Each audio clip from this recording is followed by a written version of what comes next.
Hi, everyone. Welcome to another episode of Slice of the Reef, our new podcast that demystifies the art of saltwater fish keeping. My name is Billy. And I'm Giancarlo, aka Banana or Fishy Fish. We're going to be your guides today into the amazing world beneath the waves, but also in the box in your living room. Crazy, huh? Enjoy and easy reefing.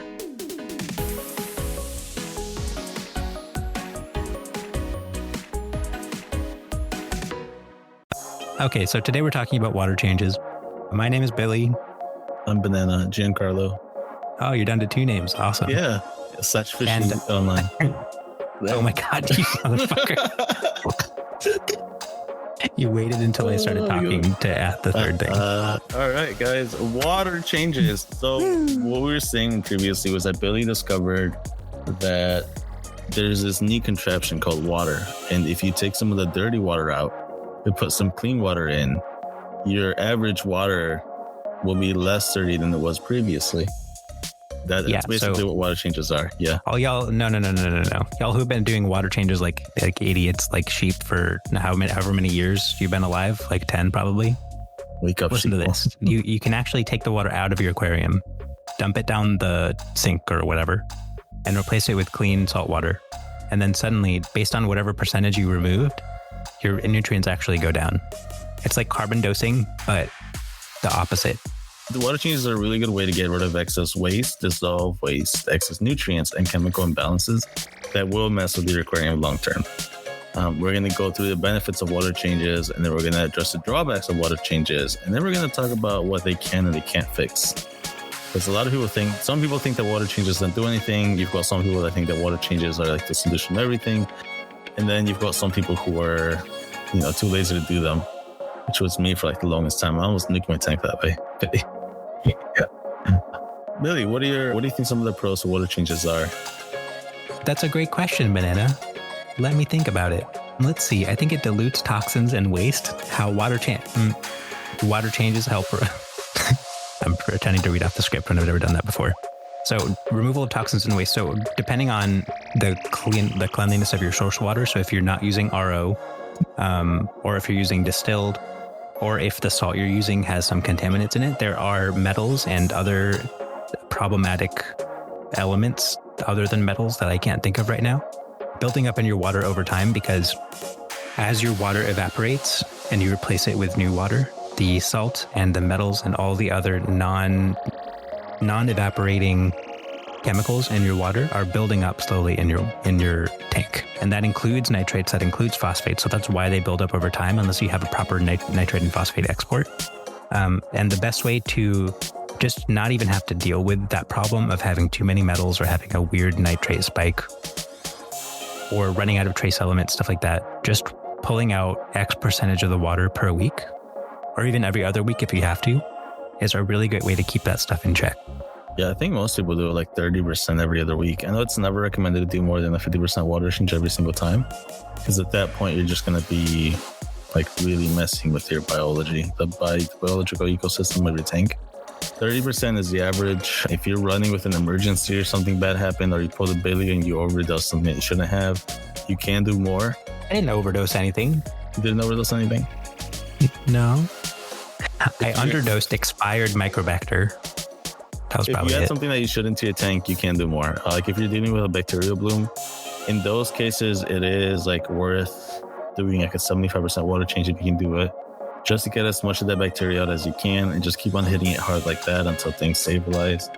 When it comes to the reduction of nitrate and phosphate, I always recommend a water change over chemical or alternative methods.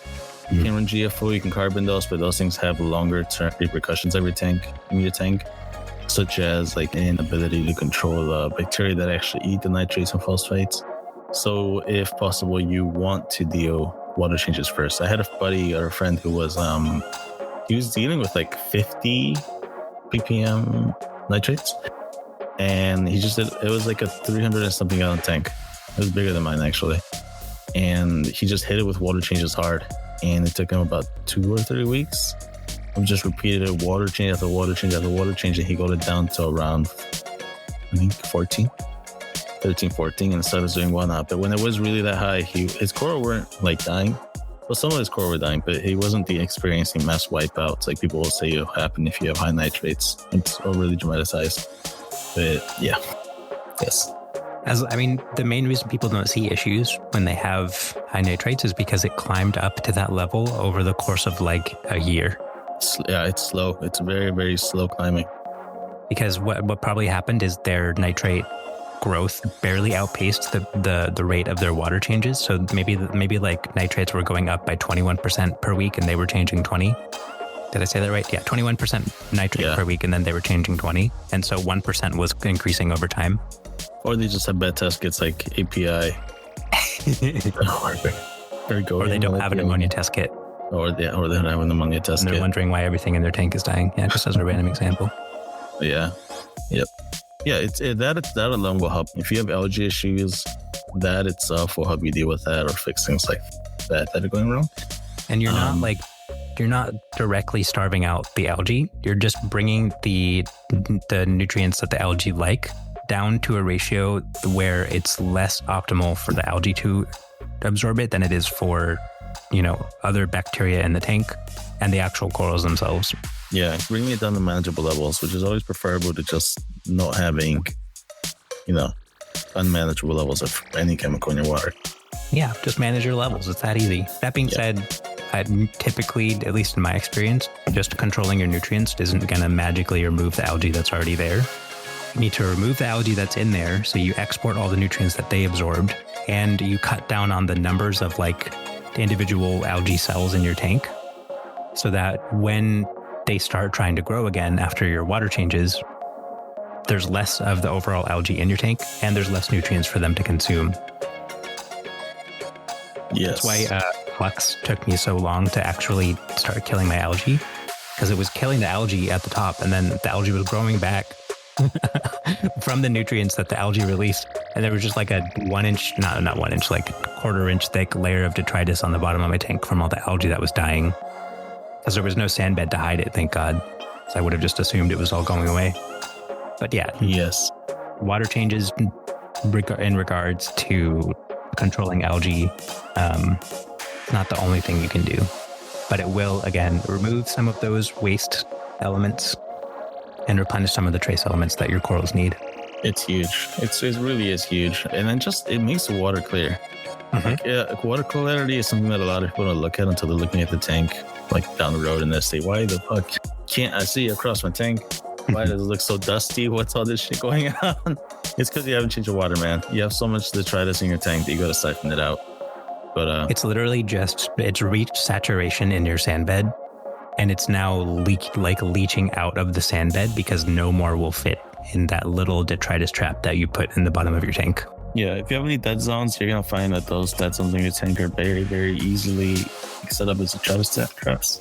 And we should talk more explicitly about the sand siphoning part of the water change, because if you're just siphoning water out of your tank, you're doing like only 20% of the function that a water change could provide to your tank, especially if you have a sand bed. I don't personally siphon the sand, mainly because it's annoying and it's all the way deep and my sand bed's covered in coral.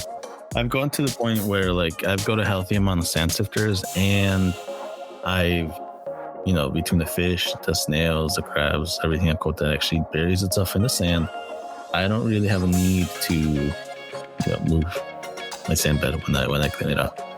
I think that is so incorrect that I don't even know what to say. I'm not the biggest fan of sand sifting. I think that it'll unearth and cause more issues than it will. What'll it unearth?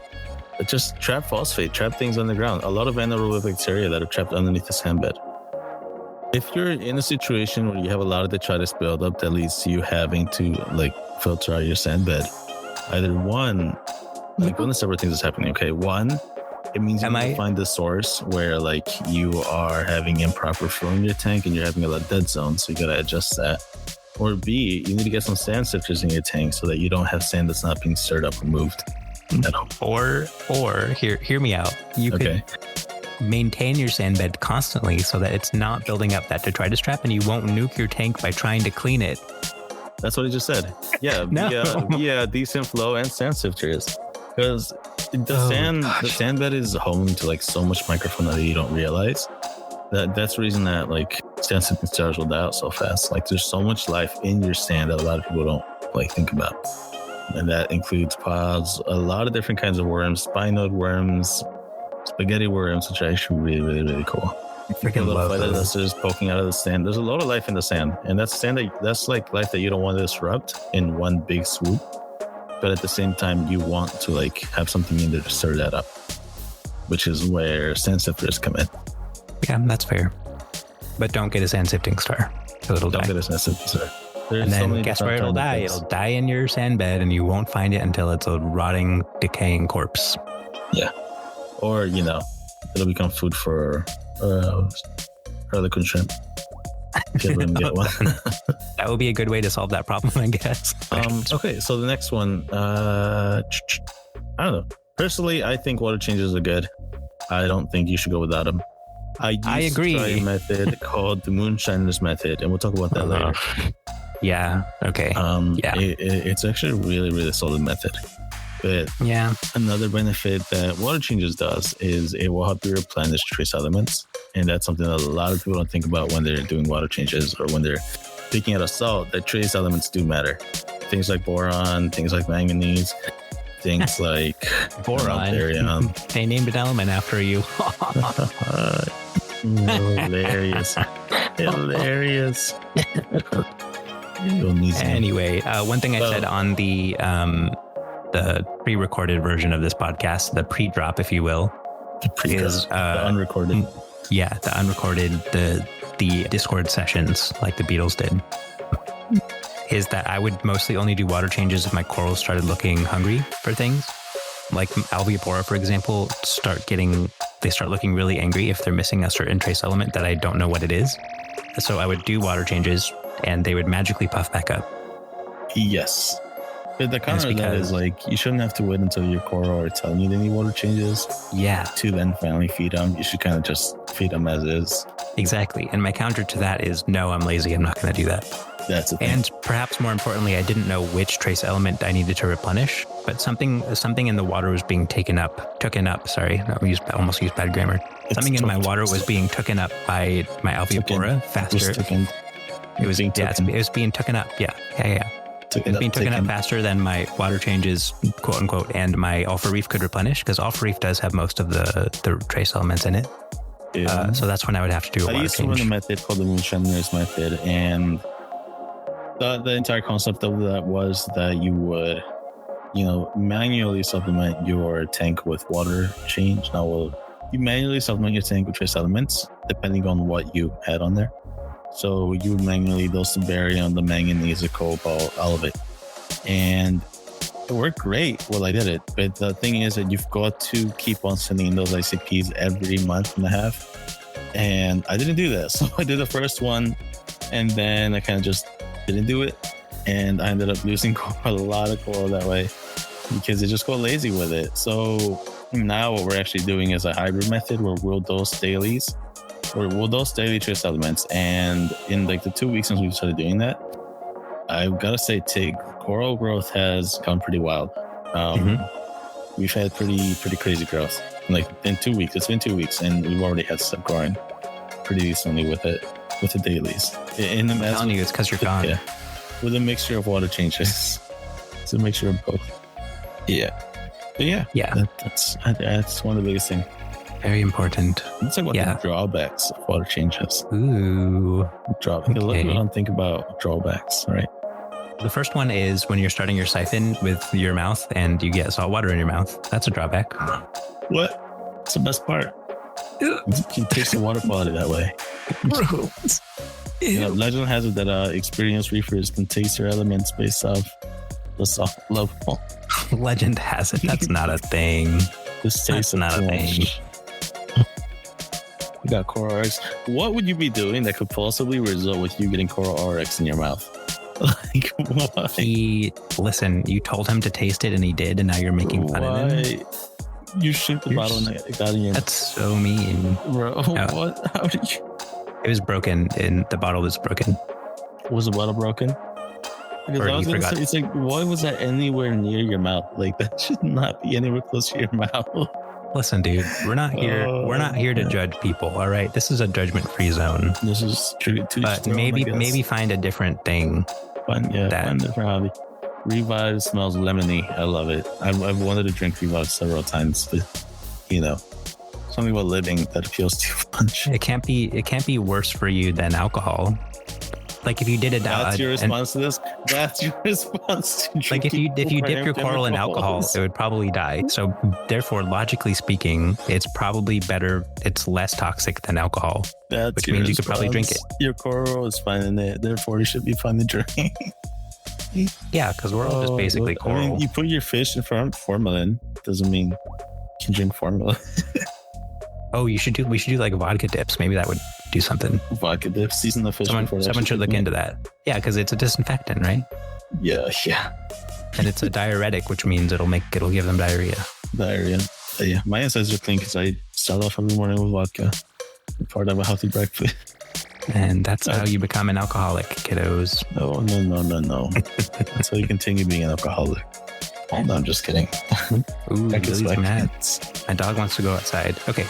So the main thing you have to do before you start, do you consider your water ready, like your new, fresh, clean salt water to be ready for your water changes? You have to bring it up to temperature and test the salinity. That's the main indicator. Yeah, especially depending on how much water you're changing. Sometimes temperature won't matter.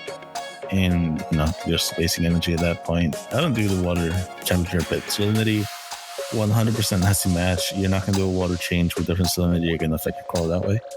Or you should keep the change very minimal if you're trying to adjust salinity with the water change. But I wouldn't recommend doing that. I would recommend doing that manually once the water change is done.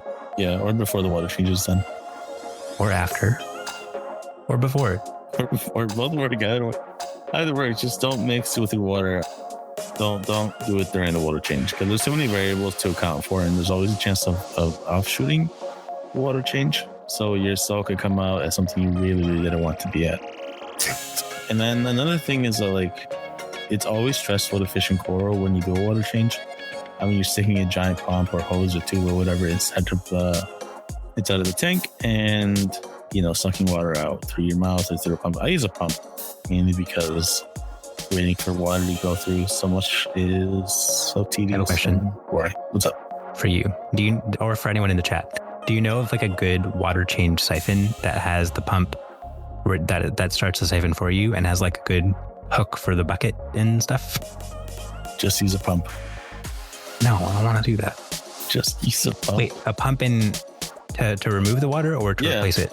Both. Throw a pump in your tank, remove the water, throw a pump in the bucket, fill the tank back up. Easy peasy. Oh, right, because you don't siphon the sand, so there's no reason to use a siphon. Exactly. There's not. Yeah. Plus, if you do siphon the sand, you've got to worry about how you're going to dispose your water. If you really want to clog your sink up or your toilet up with sand, and then you use that toilet and you're like, holy crap, I think not flushing because of all the sand I poured in earlier.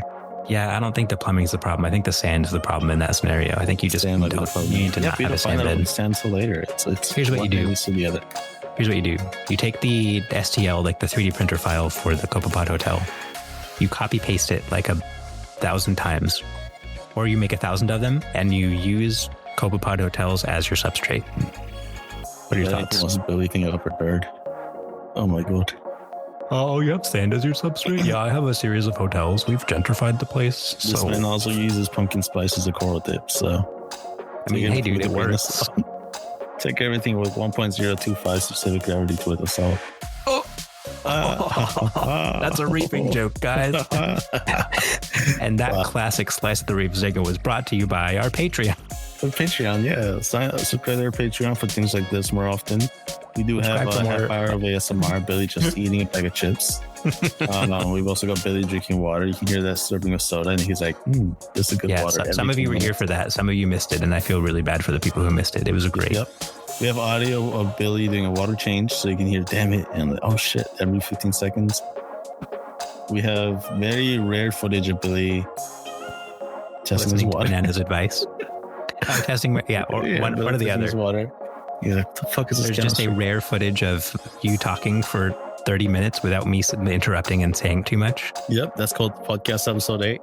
Listen back.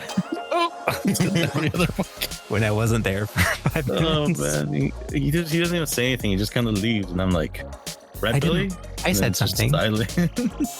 No. We're gonna dub my voice back in. Yeah, we're gonna dub it back in. You gotta record And it's that. gonna be by the me way. from a completely different microphone saying, "Yes, that's right, compadre. Exactly. Yes, ha ha ha." So yeah, over that's and over been a again. message from our sponsors. Yeah, Which is you we guys. haven't made the Patreon yet, but apparently we're gonna start pitching it because we're Please that give us money. bad of sellouts. We're so broke. Listen, Banana can't strip anymore. He lost his stripper license. It's bad. I lost my license. License to Something about strip. a fish. And License to thrill. Oh my god. All right, guys. Anyways, one of the things that are a problem when you're doing a water change is a rapid change to water parameters. If you're dealing with really low alk and you use a really high alk, so it's gonna show. It's gonna show. I mean, it shouldn't average out. And this is the reason that we don't recommend doing over 30 gallon or 30% water change a day, because of the parameter shifts. And usually if you're doing a water change to, add trace elements, it means that the previous day there were a decent amount of trace elements or alk or calcium, magnesium, whatever there was. So you're using the water change as a way to supplement that. Mm-hmm. So doing too big of a water change or doing a water change where the levels are too far off could lead to a spike, and alk spikes have been known to cause tank crashes and or die off. That's not something you want to be dealing with. So just keep it low. Keep it like a 30% change. I think I subscribe to the Chris Meckley religion of alk doesn't actually matter. And it's not the alk spike that kills stuff. It's whatever caused the alk spike. No, it's the alk spike. That's your opinion. I've added too much baking soda one time and I lost like 3 colonies of very expensive coral. Do you think that maybe adding too much baking soda changed your chemistry in other ways that caused the corals to die, thus causing your alkalinity to spike? Alk is straight sodium bicarbonate. It's straight alk. I don't think there's any science to support that. And you're oppressing my religion, so please stop right now. Stay woke, folks. Oh my god. Sips pumpkin spice latte and asks to speak to your manager. Chris Meckley's approach seems like a little bit crazy at first, but I mean, he's been running it on his Aquarium Aquaculture International, whatever company for a while. So it seems to be working, but you should do a lot of research before you start pretending alk doesn't matter. Yeah. Don't listen to me. My tank just crashed. This is true. Alk doesn't matter to Billy. And one thing to think about is, I mean, when you finish the water change, it's not like a overnight or like immediate 1 second to 1 second switch where everything drops by 20% or changes by 20%. It's diffusing through the water, right? Yes. I mean, for me, it's like a half-hour change before. If you have a decent sized pump or return pump or whatever, it'll be like a half hour between like the time you do the water change to the time that like your tank stabilizes to like a certain level. If you have decent flow and like a return pump and whatnot, otherwise it'll take a little longer. Yeah. So that's why I do my water changes on my sump. First of all, it's easier. And because I don't have a sand bed either, I can just have a pump down there that pulls the water out. And then I can have a pump in my new water bucket that pulls the water back in. Super easy. And then you're changing the water in your sump, and then that changed water is diffusing out slowly through your return. What?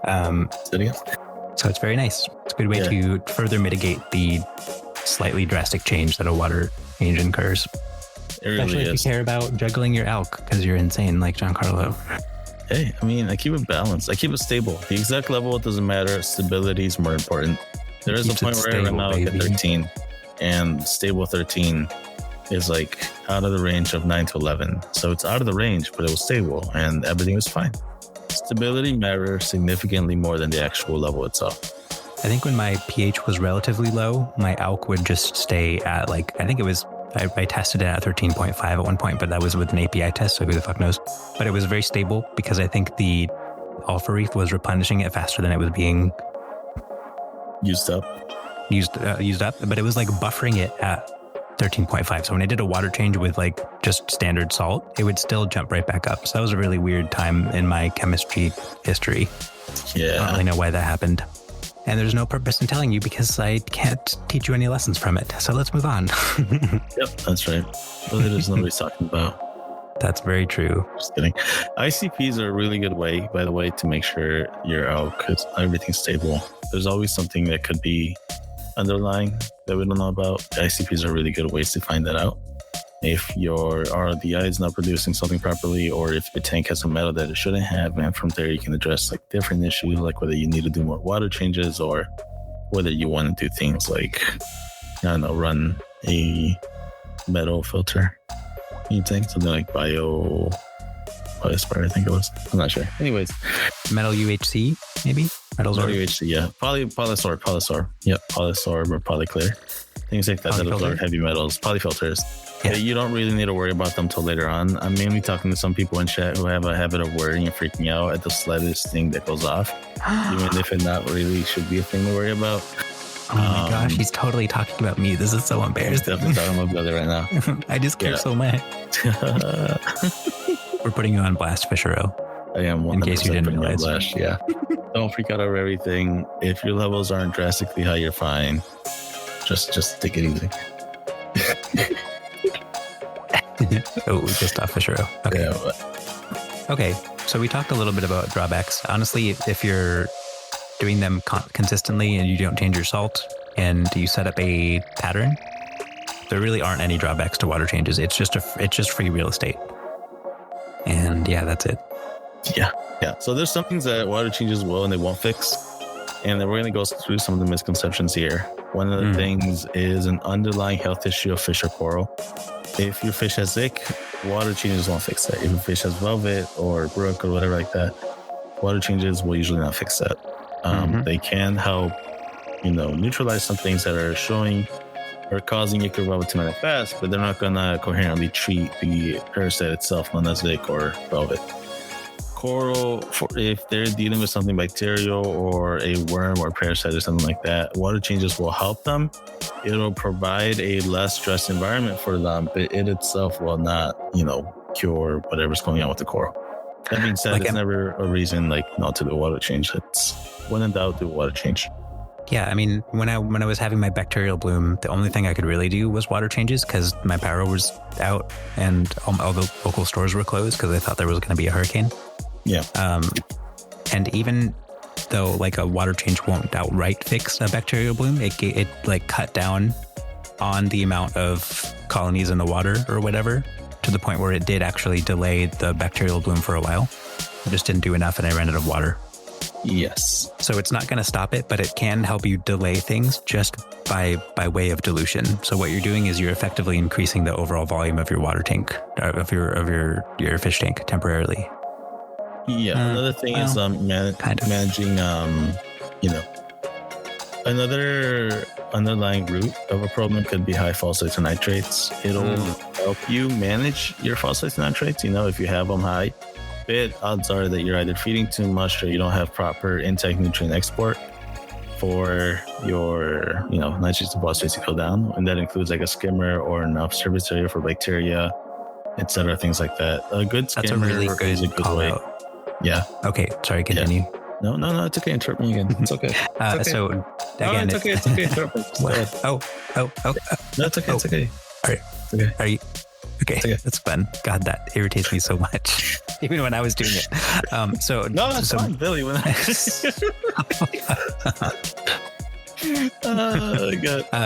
again, water changes will not help you with your algae outbreak. 100%. It will never do that. What it will do is help your corals outcompete the algae that's already there by again kind of fixing the ratio of nutrients in your water. But it's not if you're not actually removing the algae, if you're not treating it, if you're not trying to actively clean up the rock it's growing on, it's just going to keep growing. And the more algae you have in your tank, the faster all of that algae is growing because it's exponential. So again, water changes by themselves will not actually remove your algae. You have to remove the algae. And then you can do a water change to A, get the spores out of the water, and B, help remove some of the existing nitrates and phosphates that are in your water. Exactly. So in a way it does, but it doesn't, right? It'll help you not gonna treat something that will reduce the algae growth, but it's not going to kill the algae and get rid of the algae issue. Right? You're making it so confusing. Banana, come on. I can't follow any of this nerd shit. Just about what we said. You want it doesn't help the algae, but it doesn't do anything for the algae, but it won't kill the algae. Yeah. And it's well, it makes sense when I say it. I don't think it makes sense when you say it. I gotta talk to the normal white people in chat. I resonate with them better. But yeah, anything that's to do with dissolved organic matters, like things that are being removed through a skimmer. In your sand bed. And your sand bed, which you shouldn't be siphoning. Can you explain dissolved organic matter? Because I read a BRS article recently that confused me about what that actually is. It's just dissolved particulates in the water. That's it. Just bio waste. So it's waste before it becomes nitrates and phosphates? Yes. Okay, so it's not, so it goes detritus to dissolved organic matter to, No. nutrients. Dissolved organic matter gets broken down and then becomes ammonia, which, then nutrient cycles, or it will, get skimmed out or filtered out before it, becomes a part of the problem. So a water change will help take care of those. Yeah, I understand that for sure. I'm not going to DM Banana after this episode and ask for way more clarification because I'm confused. No, it's fine. It's the organics that are dissolved in the water that haven't been processed yet, basically. Oh, is that what dissolved organic matter is? It's organics that have dissolved in the water? Wow, that's fucking crazy, dude. Oh my God. It's like, oh, wow. Gee, really? What will this be? Wow, my mind's exploding. Wow.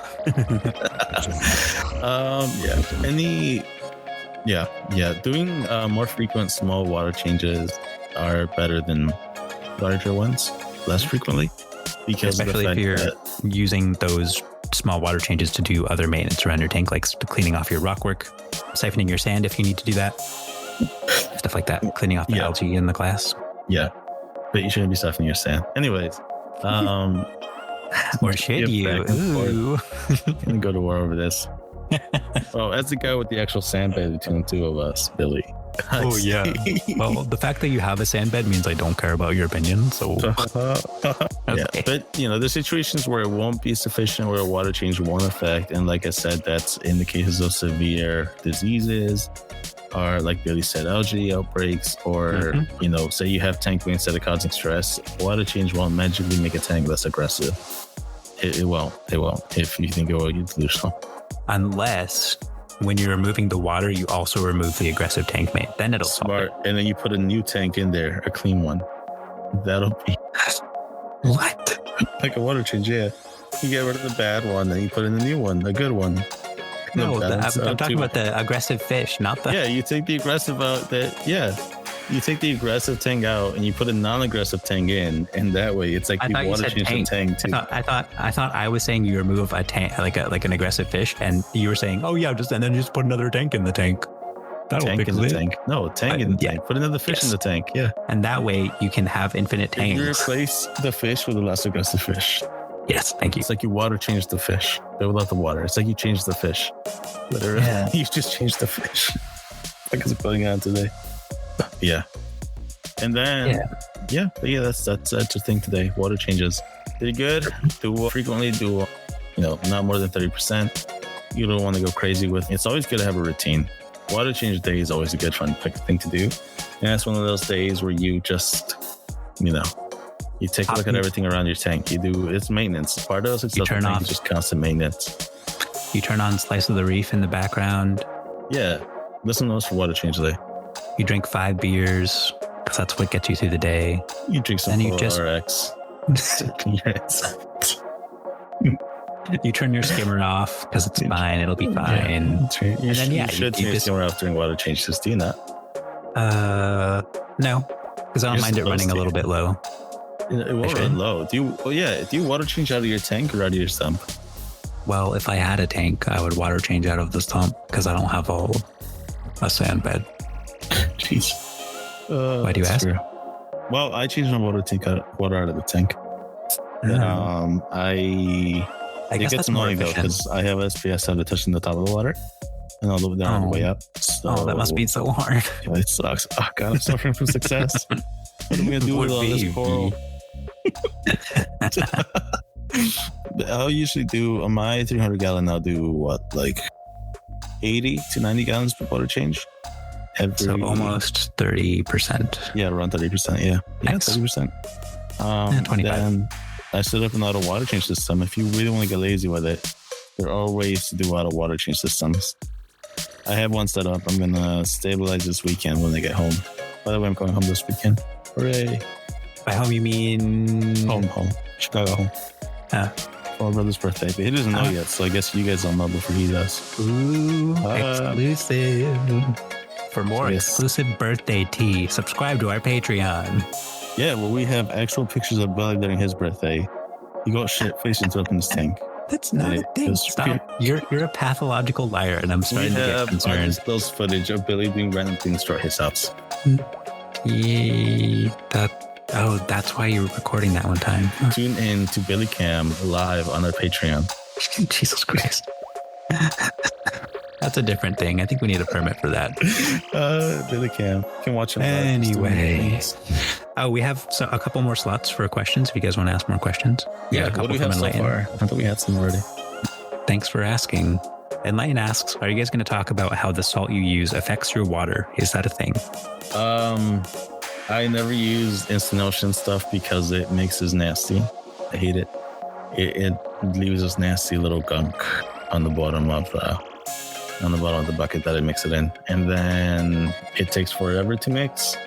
And so I just got rid of, I swayed away from Reef crystals and the instant ocean stuff, really. And what do you use instead? I use Red Sea Pro, like a professional, like a decent, that's weird. reefer with experience. How about you, Billy? What do you use? Wait, why would they sell it to you? You're not a pro. I'm a pro. I'm a pro for the Red Sea. I'm a pro with the show. I don't know. I'm more of a blue bucket guy myself. Red Sea. It's a blue bucket. What's it even called? Red Sea salt. Blue bucket. It's Red Sea basic bitch edition. They're gonna have a new pumpkin spice. Did you guys see that pumpkin spice Sea Chem Prime? Oh my god! Picture that someone sent. I love. I saw that. That shit was so funny. Hold on, I'll find it. What were we talking about? I don't think okay, most salts are not going to cause the problem. Usually it'll be the source water.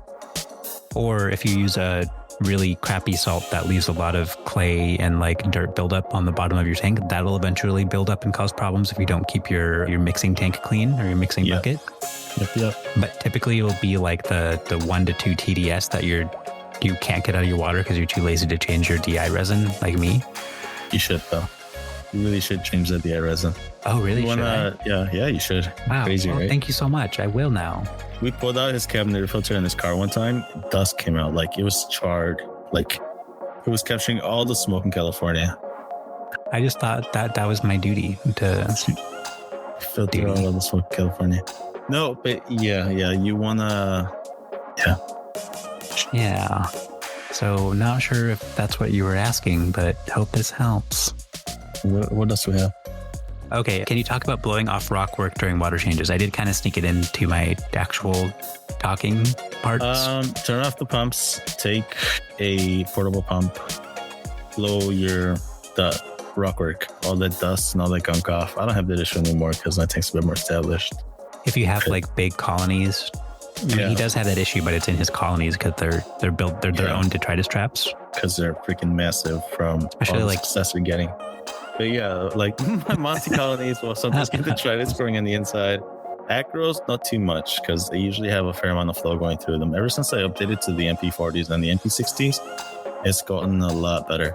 But otherwise, we'd have to try this in the center of the Monties, and we'd have to blow them out, or we just kind of let it sit there and become a part of the coral. Coral will grow over time. Yeah, I had a Monty cap once, many moons ago.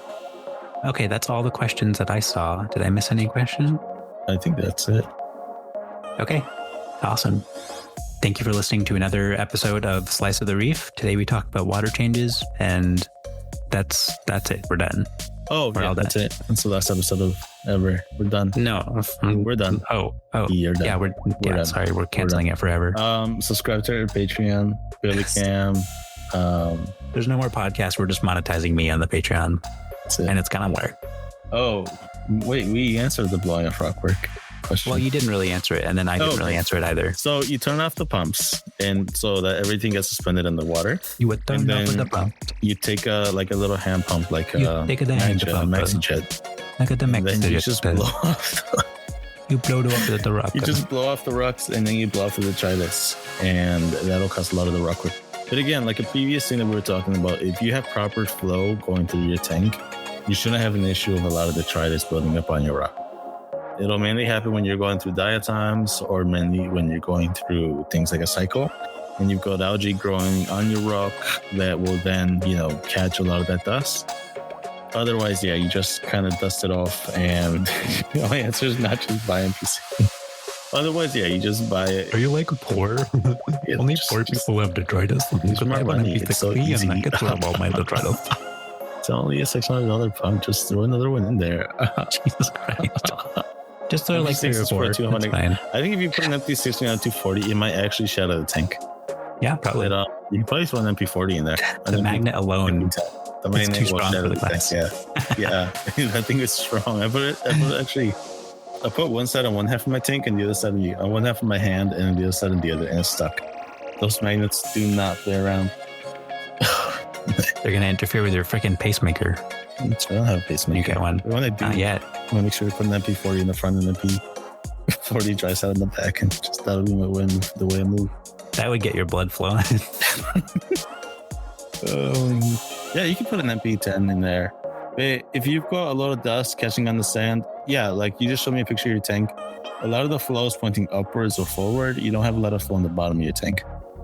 Like actually in that rock work. He's getting roasted today. You weren't expecting that, were you, Enlightened? Wow, nice tank, bro. Bro, is that neon green in the Reef tank? Ew. We don't do neon colors in the Reef tank. The only color I have in my Reef tank is brown. And my neon green had Adonai, so I guess that. Get a very weak pump or get a random flow generator and then just have that going through. But you want floor in the bottom. You don't want that spots. Yep. Torches look good though. Hey guys, thank you for listening to today's podcast. Farewell and easy reefing.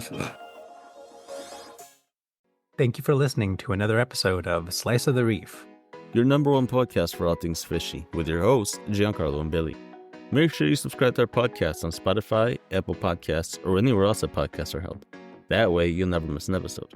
If you want to be a part of our podcast, join us on discord.xyz/Slice of the Reef, where we'll be recording in front of a live audience. We also give you a moment at the end of every episode for a live Q&A session, and we're very interactive with our fans. So we'd love for you to join. You can also check out our website for articles, guides, calculators, and information on our upcoming episodes at sliceofthereef.org. Hope to see you guys soon. Farewell and easy reefing.